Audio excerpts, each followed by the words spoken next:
Good morning, YouTube, and welcome back to my channel. I'm Moses, and this is Urban Backyard Container Gardening. If this is your first time stopping by, thank you. I appreciate you. If you are a returning subscriber, thank you for all your support and feedback. In today's video, we are doing the end of the month tour for March. Can you believe it? The third month is already gone. Where is the year going so fast? So we're going to start the tour at the Land Guard raised beds. These are my squash, and we planted them a few months back, maybe a month and a half. And as you can see, we have little flowers starting to form here, and everything is looking good. We have scallop squash in here, and we also have crookneck. And they have really taken off and started to grow, even through the strange and peculiar weather that we have been having here in the south. Here in the second land guard bed, we have turnips, we have rutabagas, and we have Chinese cabbage. And if you look real closely here, you'll see that this turnip is big and ready to come out. So we'll do a separate video on harvesting my brassicas, as some of my brassicas are actually starting to bolt. You'll see as we tour the garden. We're going to take a break from the video and talk about power, specifically electricity. If you're like me, we're heading into the spring and summer where lots of us will lose power due to the weather. You want to be ready for those types of emergencies. With the Vitomin 1500, I can charge up to 12 devices at one time. And this is the Vitomin 1500. It charges 3 different ways: AC, DC, and solar. And the inputs are located here. I have a DC connection. There are 4 USB connections, 1 quick charge here, and we have the USB-C up there. There are 3 AC connections, and there's also jumper cable and battery charge here. It also, even on the back of it, has a LED light that has 5 modes. It takes less than an hour or up to an hour to charge it with AC. If you're using DC, basically charging from your vehicle, it will take anywhere from 12 to 14, and charging with solar is 4 to 8. Now we're heading into stormy season for most of us, spring and summer, where afternoon thunderstorms are an issue, well, at least in my area.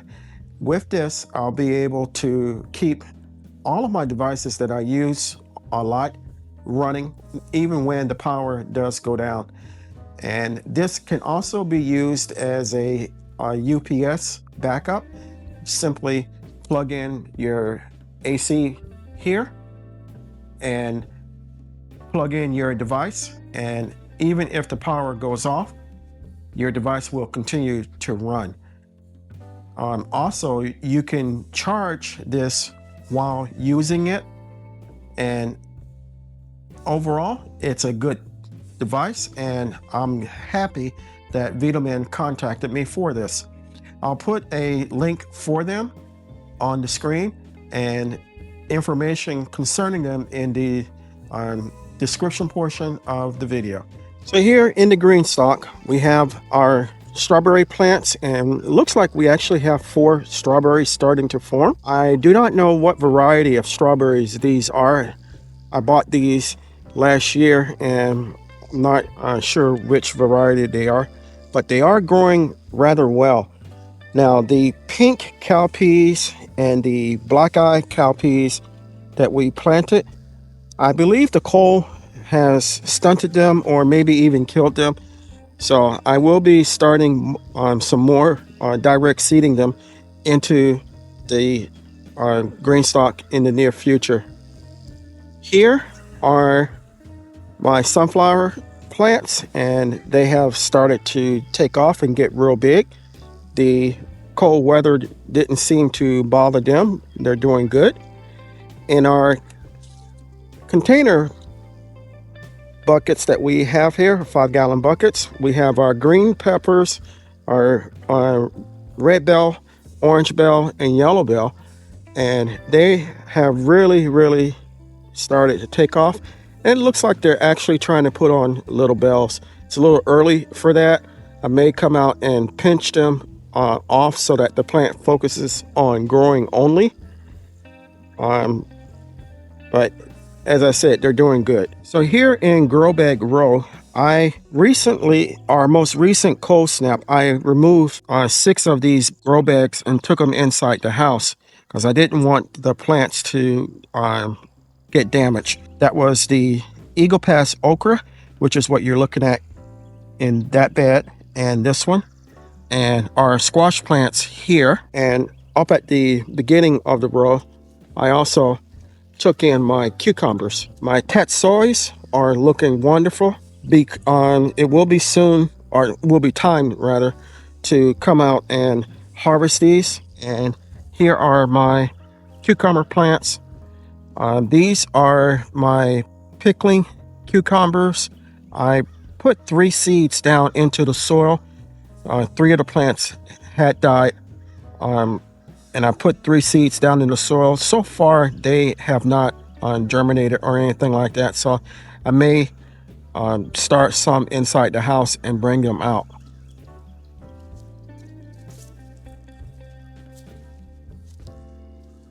Here in container row, we have our container of potatoes.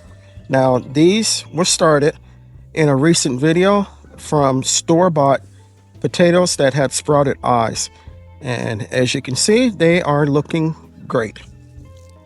Here we started some tomato plants, and they are doing well. Our lamb's ear in both of their containers are doing good. The rose is doing good, and the peace lily is also. Now, here in pepper row, we have our 2 jalapeno peppers, and just like the bell peppers, they are looking as if they're putting on fruit, and it's a little early for them to be doing that, so I may come out and pinch them off as well. Here we have, in this large container, lemon balm. I cut it completely down because the cold weather had damaged it, but as you can see, it has grown back and it smells wonderful. Now, in the back part of container row, we have 8 tomato plants. These I did not move in the most recent cold snap that we had. However, they seem to be doing okay.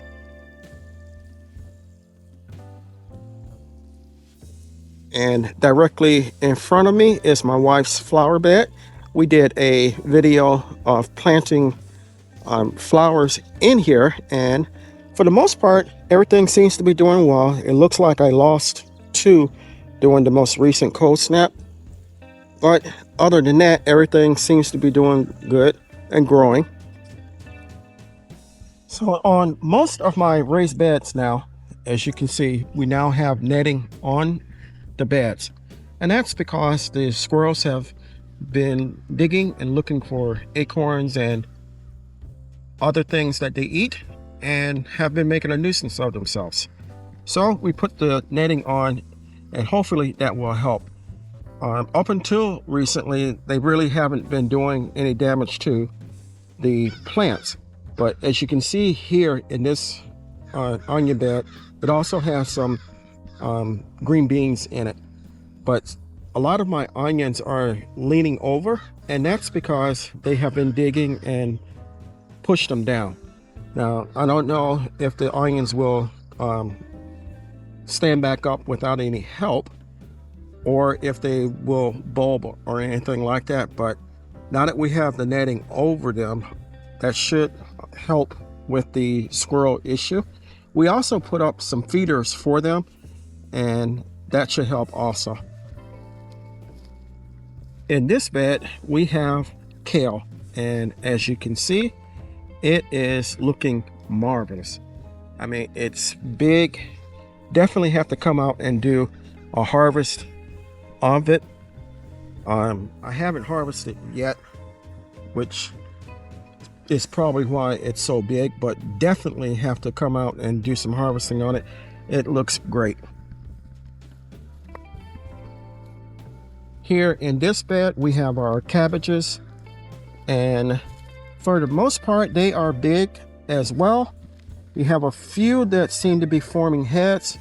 This one here that I'm touching, the head is actually firm, but not very big. I'm going to leave it and see if it does get bigger.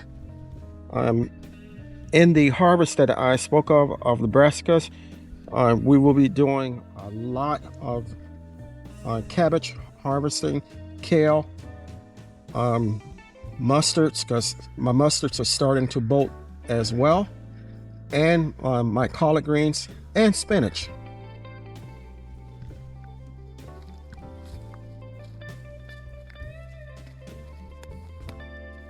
So in this bed, we have our mustards, and we have our squash and zucchini.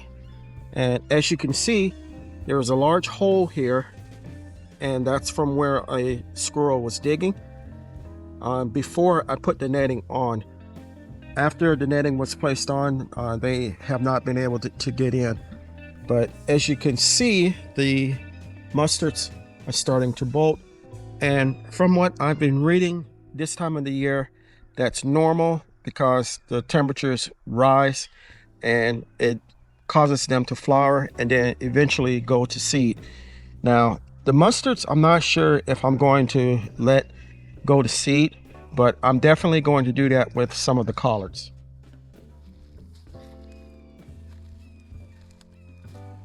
In this onion bed, you can see that we have netting over it.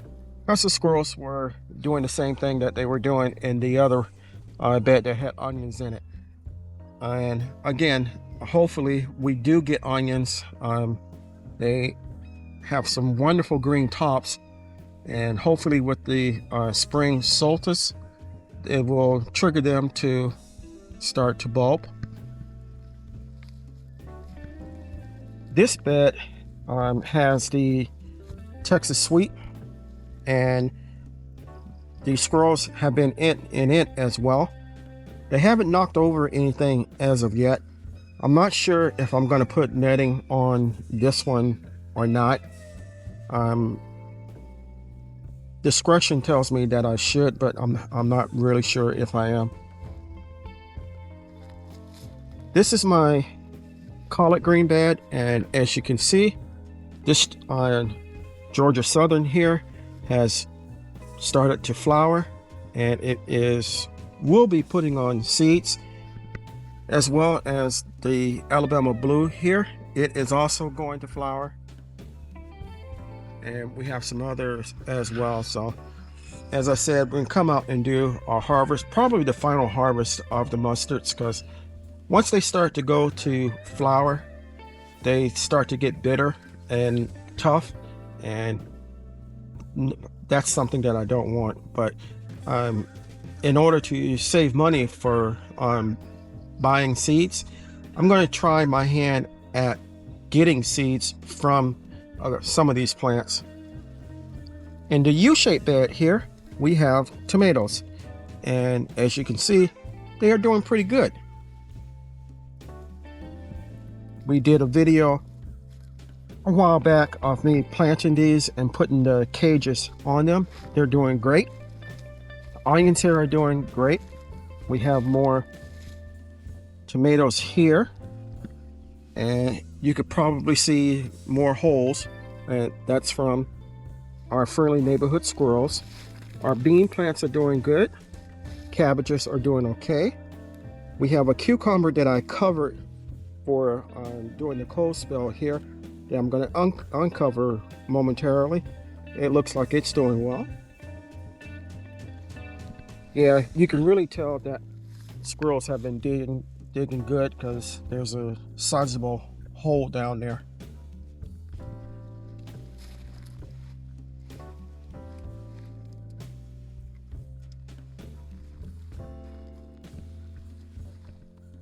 Here's my garlic, and a lot of it is starting to fall over, and hopefully that means that we have garlic underneath. In this bed we have our cabbages and we have spinach. I have actually grown spinach.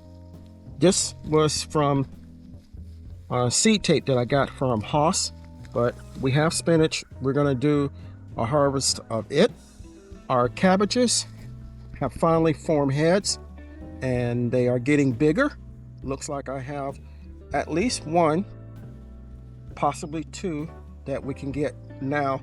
When I do get do the harvest of them, more than likely all of these are going to come out and we'll use the bed for something else. We have red cabbages here, and again the squirrels have been in the bed. I'm removing covers from my slicing cucumbers here. On this side we have a bok choy that is going to seed, and we have Romanesco broccoli here. I don't see, actually it looks like we have a little head trying to form on this one and a little one on this one. Hopefully I will be able to get a harvest from this before the plant bolts. Here we have two squash plants, and in our cube over here we have our cabbage, and it looks like we have at least 3 to harvest from here. So overall it looks like we're going to have a very big brassica harvest. This is one of my blackberry bushes, and they are loaded with flowers, and it looks like little berries here. Squirrels haven't noticed these yet, but they have been rooting around in the container, haven't done any damage or anything like that. Same thing here. I'm going to give these, all of my blackberries and blueberries, a feeding and start watering them on a regular basis. My peach trees haven't come out of dormancy yet. Hopefully they will soon. And we're going to look at our newest tree that we got. It is a persimmon. We did a video planting it recently, and we put it in this container. The papaya that wasn't in this container sadly did not make it, so we got something else in its place. So this is my newest toy. It's a potting bench that was sponsored to me by Vigo, and later on this year, especially during the spring, I can come out here and do some planting, start seeds, and actually leave them out here as opposed to starting them on the inside of my home. If there is any company that is listening or watching that would like to sponsor me a greenhouse, a standalone polycarbonate greenhouse, not big, I'm here. Hit me up and let me know. So I want to thank you for coming along with me while we did the end of March tour. I hope you enjoyed it. Hope you got some out of it. Hope you found it fun and enlightening. If you enjoyed the video, give me a thumbs up. Leave me a comment. If you haven't subscribed to my channel, take a moment to consider doing so. I can grow a lot of food by myself, but the one thing I can't do is grow this channel without your help. If you do decide to subscribe, don't forget to hit the notification bell all, so you'll be notified whenever I upload new content. Chances are, if you like my content, your family and friends will also, so it's okay to share. So until next time, always remember to give the thanks to God, for without Him, we are nothing. Stay blessed, stay strong, and grow, grow, grow.